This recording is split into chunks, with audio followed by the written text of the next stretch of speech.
वाटत आहे थोडंसं माझी. तर बघा आज माझ्या मम्मीचा वाढदिवस आहे. आज तारीख आहे 2 मेच्या दिवशी तिचा वाढदिवस असतो. तर मी चाललेली आहे मम्मीकडे. मी राहते मुंबईला आणि मम्मी राहते कात्रजला. तर एवढा मोठा डिस्टन्स होता. तर मग बसने वगैरे जाणं तर एवढं पॉसिबल म्हणजे बसचं प्रवास म्हटलं की आमच्या इथून मग रिक्षाने या, मग परत बसने पर्यंत रिक्षाने या, मग परत तिथून मग बस धरायची, मग कात्रजला उतरायचं, मग ते परत तिथून कात्रजपासून मम्मीच्या घरापर्यंत एवढं मोठं डिस्टन्स ते नको वाटलं. खूप हेक्टिक आहे. त्यामुळे म्हटलं आपण बाईकच करू. त्यामुळे बाईकवरून गेली, मस्त चाललेली आहे आणि मध्येच म्हटलं आपण शूट करूया. आणि मग जाता जाता इथून मंडईतून मी घेतली बाईक. इथून तुळशीबागेच्या रोड तुळशीबागेच्या समोरच जे फुलांचं वगैरे आहे तिथून घेतली. आणि मला आज 60वा बड्डे होता मम्मीचा. त्यामुळे 60 दिव्यांनी ओवाळणी करायची होती मम्मीची. त्यामुळे इथं मग मंडईच्या इथे जे देवाचं सामान वगैरे भेटतं तिथून म्हटलं आपण जे दिवे आहेत ते घेऊया, रेडीमेड दिवे. तर मग ते घेण्यासाठी मी इथून मंडईतून गाडी घेतलेली होती तुळशीबागेच्या इथून.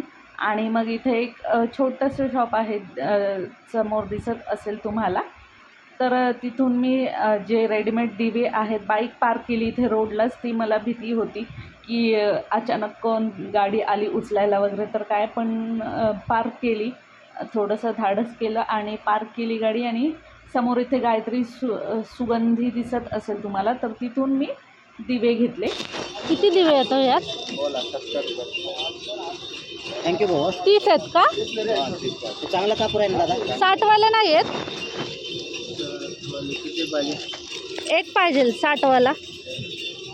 कोणता आहे ते? नाही, 60 दिवे. तर आता इथून दिवे घेतलेले आहेत मी. 60 दिवे घेतलेले होते. 2 पॅकेट घेतले होते, म्हणजे 30-30चे. आणि मला तहान खूप लागलेली होती, तर इथे थांबून मी पाणी बॉटल घेतली आणि त्यानंतर पाणी पिऊन पुढचा माझा जो प्रवास आहे त्या प्रवासाला निघाले. त्यानंतर आता इथे जवळ पोचलेली आहे बघा. आणि आजचा मेन्यू होता बिर्याणी, चिकन बिर्याणी.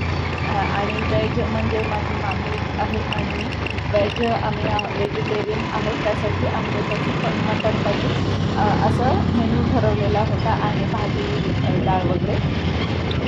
तर मग मम्मीला मी थोडं वरच बोलवलं मार्केटमध्ये.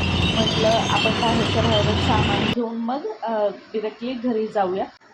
तर बघा आता इथे मम्मी थांबलेली आहे चिकन घेण्यासाठी.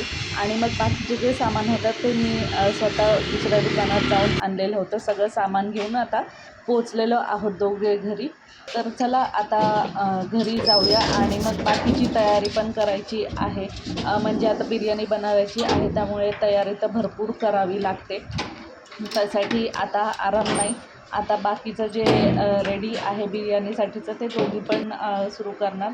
आणि मग त्याच्यानंतर संध्याकाळी मी भेटते तुम्हाला परत. तर आता डिरेक्टली हे ओवाळणी करतानाच व्हिडिओ शूट म्हणजे शूट केलेला होता, कारण इतकी घाई झालेली होती. कारण इथे ह्या रॅड टॉपमध्ये दिसत असेल तुम्हाला, त्या आमच्यासमोर राहत होत्या आधी त्या वहिनी.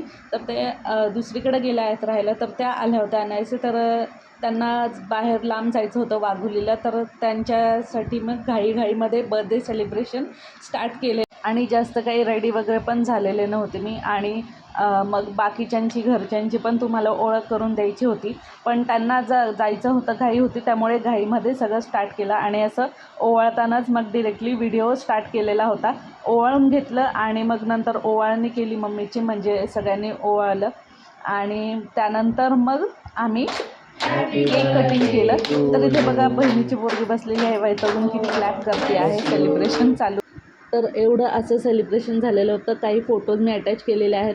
बाकी जेवणाचा पण म्हणजे मेन्यू वगैरे तुम्हाला दाखवायचा होता, पण इतकी घाईघाई सगळी झालेली होती की काहीच शूट करता आलं नव्हतं मला. त्यामुळे जे फोटोज आहेत ते मी अटॅच इथे केलेले आहेत. करून देता येईल. आता लवकरच मोठी बहीण सेकंड नंबर बहीण आहे ती गोव्याला असते, ती येणार आहे. तर परत आम्ही भेटणारच आहोत, तेव्हा तुम्हाला सगळ्यांशी भेटवता येईल, सगळ्यांची ओळख करून देता येईल. आत्तासाठी एवढंच होतं. तर हे सेलिब्रेशन आणि सगळं काही कसं झालं मला कमेंट्समध्ये नक्कीच सांगा. आणि व्हिडिओ आवडला असेल तर लाईक, शेअर आणि सबस्क्राईब करा. पुन्हा भेटूया अशाच एका नवीन व्हिडिओसोबत. Thank you for watching. Bye bye.